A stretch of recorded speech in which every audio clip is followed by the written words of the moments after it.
Music by Vikesh भोजपुरिया।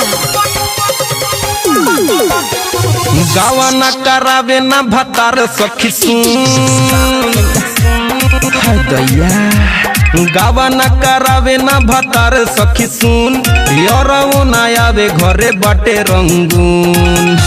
दिने पर दिने बढ़े आना धून चोली के दुनु करा न रजून दिने पर दिने बढ़े आना धून चोली के होई करा न रजून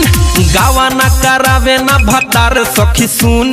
यारो न आवे घरे बाटे रंगून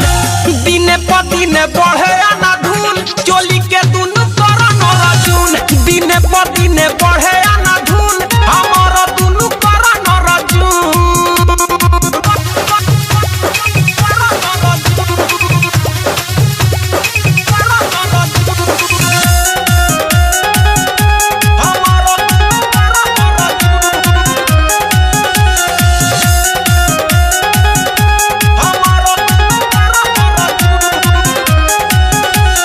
दिने दिने साइजे कर 2 इंच बढ़ता केतना ही लोगवा के नजरी में गड़ता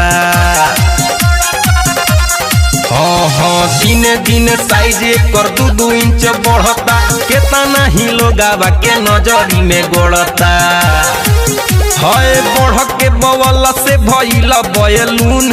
कौन उपाय करी लागतावे घूम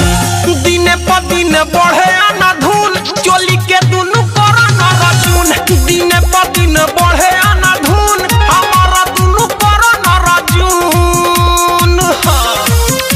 दिने पर दिने दिने दिने बढ़े आना धून हमारा दुनु करा न रजून। म्यूजिक बाय विकेश भोजपुरिया। लागतावे सखी रे ई दुनु कुछ दिन पर छुए लागी धरती लटक के जमीन पर हाय दैया और लागतावे सखी रे ई दुनु कुछ दिन पर छुए लागी धरती लटक के जमीन पर अरे अखड़िले तकिया दिहिले रोजे धुन कहियाले भतारा मनाई हनीमून दिने पर दिने बढ़े आना धून चोली के दुनु करा न रजून दिने पर दिने बढ़े आना धून चोली के होई करा न रजून गावा न करावे न भतार सखी सुन यारो न आवे घरे बाटे रंगून